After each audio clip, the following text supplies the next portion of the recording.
বলে ইতিহাসের খাতায় লেখা থাকলো রাজুদার ম্যানেজার নতুন দোকান খুলে আরে ইতিহাসের খাতা কেন, বিশ্ব ওয়ার্ল্ড রেকর্ড হয়ে যাবে যে রাজুদার ম্যানেজার কাজুদা পরোটার দোকান খুলেছে। আমি শ্রী শ্রী ভজহরি মান্না। তা বুঝবার আমি বুঝে কি। বলছি রাজুদা, তোমার ম্যানেজার দোকান খুলেছে, কি বলবে তুমি? আমার খুব ভালো লাগছে এবং আমি তার সাফল্য কামনা করি। এ কি বলে আসল ভালোবাসা? একদিকে রাজুদা বলছে আমার খুব ভালো লাগছে এবং আমি তার সাফল্য কামনা করি। শোনা গো আমার। আর অন্যদিকে কাজু বলছে দোকান মানে ওরই দোকান, দোকান মানে আমার দোকান, আমার দোকান মানে রাজু। চলো ভালোবাসার মুখের আড়ালে মুখোশটা এবার তোমাদের দেখাই। বলছি রাজুদা, কাজুদার দোকান উদ্বোধনে তুমি যাবে তো? আমার দ্বারা সম্ভব না, এখান থেকে জয়নগর 3 ঘন্টা যাওয়া। ধরা পড়ে গেল তোর ঢ্যাম। বিরিয়ানি মটন চিকেন ফুড ব্লগারদের অরুচি, বিরিয়ানি মটন চিকেন ফুড ব্লগারদের অরুচি, রাজু কাজুর পরোটাতেই ফিরছে তাই রুচি। সায়েন্টিস্ট আর ফুড ব্লগার তফাৎ কিছু হয় না, সায়েন্টিস্ট আর ফুড ব্লগার তফাৎ কিছু হয় না। নেমেছে তারা রাস্তায় অখাদ্য ফুড গবেষণা। ঠিক বলেছে। মশামাছির সংখ্যা চেয়ে দেশে ফুড ব্লগারের সংখ্যা বেশি। ফুড ব্লগার ফুড রিভিউ কম করে আর পাড়ার কাকিমার রোলটা বেশি প্লে করে। খেতে না পাওয়ার যন্ত্রণা। দেশে দুর্ভিক্ষ দেখা দেওয়ার পর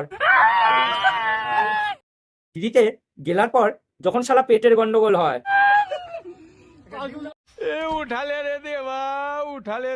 কাজুদার পরোটা একবার ট্রাই করেছো? ও তাই নাকি? ওটা পরোটা নয়, তাহলে তোমারটা কি? বলছি রাজুদা, কাজুদার পরোটা যদি মানুষ খায় তাহলে কি হবে? ওটা খেলে গ্যাস্ট্রিকে মরে যাবে। বলছি রাজুদা, তোমার পরোটা কি ইনো মেশানো থাকে নাকি? না মানে খেলি পুরো হজম হয়ে যাবে? তাছাড়া কদিন আগেই তো তুমি বললে আমার খুব ভালো লাগছে এবং আমি তার সাফল্য কামনা করি। আসলে বাইরে কিন্তু ভাই ভাই আর ভিতরেতে সুযোগ পেলেই চাকু চালাই। বুঝো না এই ব্যাপারটা। দূষিত সমাজে মূল্যবোধীন ক্যাক্টাসগুলোকে নির্মূল করতে এসে গেছে বিষাক্ত অ্যাটম বোমা। চলো আজকে রাজু কাজুর পরোটা আর ফুড ব্লগারদের নিয়ে খেলা হবে, খেলা হবে।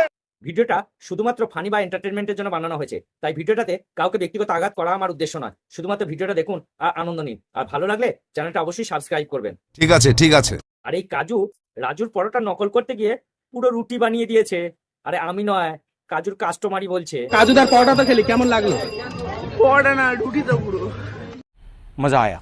খেটে খাওয়া মানুষকে তুমি যদি বলো যে আপনি ভাইরাল হয়ে গেছেন, সে জানেই না যে ভাইরাল কি, খায় না মাখে। এখানেও ঠিক তাই হয়েছে। ভাইরাল কি জিনিস সেটা তোমার কাছ থেকে শেখা। সত্যি দেশে যে চাকরির দুর্ভিক্ষ চলছে, ফুড ব্লগারদের দেখলেই সেটা বোঝা যায়। কাছে তো টাকা নেই, ক্রেডিট কার্ডে হবে তোমার পরোটা? দিদি আমাদের পরোটা খেতে এসেছে ক্রেডিট কার্ড নিয়ে। সস্তায় জনপ্রিয়তা পেতে মানুষ যে কত রকম ভেগ ধরতে পারে এদের দেখলেই বোঝা যায়। পরোটার মধ্যে কি কি থাকে? এসো আমি বলে দিচ্ছি। ব্রেন ডেথের সেলগুলো থাকে। খুব জানতে ইচ্ছে করছে কাদের সেল? আরে ওই ফুড ব্লগারদের। পরোটা তো পকেটের মধ্যে ঢোকে, পরোটায় বোতলের মধ্যে ঢুকবে। শুধু বোতল কেন, রাজুদার পরোটা তোমার শিরা উপশিরা ধমনীতেও ঢুকে যাবে। কারণ কি জানো? পরোটা সায়েন্টিস্টরা এত উন্নত, আর তার সঙ্গে ওই ফুড ব্লগাররা। আপনারা দেখলে বোঝা যায় আপনি উচ্চ শিক্ষিত। আর মেয়ে দেখলে রাজুদা আমাদের একটু বেশি ইমোশনাল হয়ে যায়। কেন জানো? আর যখন কোনো ছেলে রাজুদার কাছে ভিডিও বানাতে যায়, সবাইকে এবার মাল বেচতে কাদেরকে ফুড ব্লগার ভাইরাল করছে তোমরা একবার দেখো। ক্যাপেলদের নিয়ে যাচ্ছে, বলছি রাজুদা, কাদেরকে নিয়ে যাচ্ছে? ক্যাপেলদের নিয়ে যাচ্ছে। এতেই বোঝা যাচ্ছে যে শিক্ষিত মূর্খের সংখ্যা দেশে দিন দিন কত বেড়ে চলেছে। ব্যক্তিগতভাবে আমি কাউকে ছোট করছি না, আমি শুধু ভাবছি অযোগ্যকে যোগ্য জায়গায় বসালে কি হয়। আনন্দের সংবাদ। তো বন্ধুরা, আজকে ভিডিওটা এখানেই শেষ করলাম। ভিডিওটা ভালো লাগলে লাইক কমেন্ট শেয়ার করো, আর হ্যাঁ, চ্যানেলটা সাবস্ক্রাইব করতে ভুলো না। তোমরা অনেকেই ভিডিও দেখছো আর চলে যাচ্ছে, তাই তোমাদের কাছে রিকোয়েস্ট, চ্যানেলটা অবশ্যই সাবস্ক্রাইব করে দিও।